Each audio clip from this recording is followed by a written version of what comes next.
Edensor is a village that most people pass by without a second glance. It's quiet, almost frozen in time, with rolling hills, stone cottages, and winding paths lined with centuries of history. But tucked away in its churchyard lies something almost no one expects, the grave of an American aristocrat, a Kennedy Kathleen Kick Kennedy. Her story, buried in both distance and sorrow, is one of rebellion, forbidden love, and a tragic end that has haunted history's shadows for decades.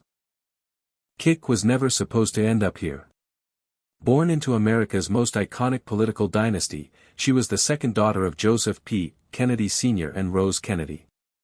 Her father would become the U.S. ambassador to the United Kingdom, her brothers would become senators and presidents. Her family was powerful, influential, and deeply Catholic. But Kick. She was different. She had a spark. A charm that disarmed everyone in the room. A wildness that didn't quite fit the tight mold of the Kennedy Code. And when her family crossed the Atlantic in 1938, that spark ignited. Of Kathleen Kick Kennedy. I want to thank that's me, who's spinning on this rock, Earth, for suggesting the story. We had when Ree had mentioned it to me, I had it on my list, but it was a good reminder because I cannot forget. I had to come here because I've got a huge fascination of the history growing up, reading all the books on JFK and the family and all the tragedies. In pre-war London, she blossomed. Balls, fox hunts, garden parties. Kick thrived in British high society. The English adored her American warmth, her sharp wit, her smile that felt like it knew a secret. And then, she met him. William Cavendish, the Marquis of Hartington. Heir to the Duke of Devonshire. British royalty in everything but name. The two fell quickly, and deeply. But there was a wall between them: religion. He was Anglican, and she was Catholic. In her world, this wasn't just a problem. It was a scandal. Her mother Rose, a woman of unbending faith, was horrified. The church had strict rules about marrying outside the faith. But Kick didn't care. She was in love. And in 1944, she defied her family and married Billy Cavendish in a civil ceremony in London. Her father was the only Kennedy present. Her brothers were at war. Her mother stayed home, silent in disapproval. 4 months later, Billy was dead. Killed in action in Belgium fighting the Nazis. Just like that, Kick was a widow at 24. Her fairy tale had turned into a funeral. But she didn't return to the U.S. She stayed in England. Alone, yet determined to live life on her terms.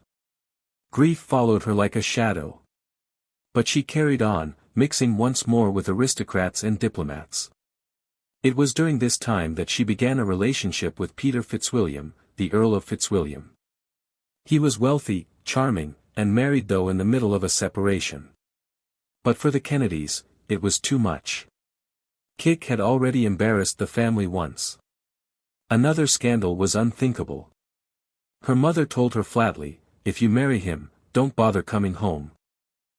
But Kick was planning to. She wanted her mother to meet him. To try, one last time, to seek acceptance. On May 13, 1948, she boarded a private plane with Fitzwilliam, headed for the south of France. They never made it. The aircraft crashed into the mountains near St. Basil. Everyone aboard was killed. News of her death struck like lightning.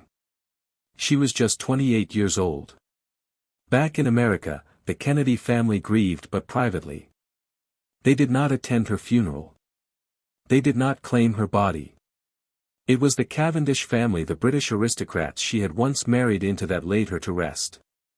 Not in Boston, not in Arlington, not beside her brothers, but here, in the countryside of Derbyshire, beneath the cloudy English sky. Her gravestone is simple. It reads, Kathleen Kennedy 1920–1948. No grand epitaph. No list of titles. No mention of the dynasty she came from. But for those who make the quiet pilgrimage to Edensor, the stone says enough.